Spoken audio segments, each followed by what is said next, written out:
Hello Vsauce, Michael here, and today I have 16 more creative games just for you. So why wait? Let's hit the ground running, or rather, DJing. Record tripping takes the feeling and live soundtrack mixing of scratching a record with your scroll wheel and transposes it onto other objects like a wooden maze. Or a windmill you can scratch to plant a falling seed.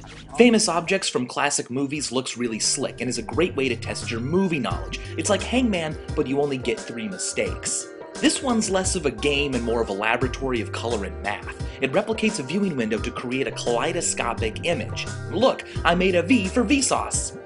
Kind of. In Touch the Bubbles, you slash cute little balls with your mouse while carefully navigating away from red stuff. But if you want something more human, try P-Man. In this game, you're a superhero who must dodge the poop monster's attacks while collecting lemonade from friendly girls so you can pee on him.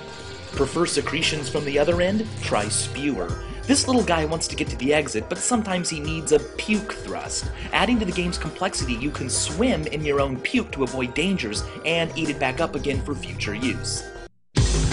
Chaos Escape might give you a heart attack. You have to move your mouse around the screen as violent industrial shapes fly around in perfect sync with pounding techno. Avoid the red stuff and be sure to turn on your strobe light. Music Catch 2 is exactly the same except the opposite. Its shapes are synced with soothing piano music that breathes around you. Catch the yellow notes for points and to grow larger, and purple ones to quickly grab safe shapes. Avoid the red notes and relax.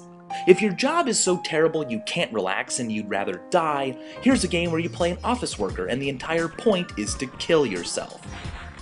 But if suicide isn't really your thing and you'd rather find a way to have fun while working, just make it look like you're working. Exit is a simple game that appears to be an Excel spreadsheet when really it's just you bouncing around off the walls. Let's get puzzled. Interlocked is great. You're given 3D puzzles that you can inspect and then move around and pull apart. But for a more organic feel, play the role of a tree and choose how to grow so that you wind up collecting rings. It's much tougher than you'd imagine. Sugar Sugar lets you draw lines with your mouse to make paths for sugar to fall into cups. It's relaxing and sweet. Thank you. If you prefer mechanics to drawing, play Grain Strain, where you have to drag in the right machinery to transport grain into a bucket. Pax-On is a creative mashup where you play Pac-Man, complete with power-ups, food, and ghosts. Zip carefully to close them in until it's so claustrophobic that you get to move to the next level. And as a fitting way to end this video, You Have to Burn the Rope is probably the Flash game with the best ending ever. But luckily our journey doesn't have to end there, because guess what? There's a new episode of Loot on Vsauce 2. Click here to watch it and figure out what these are. Subscribe to Vsauce 2 for the win, and as always, thanks for watching.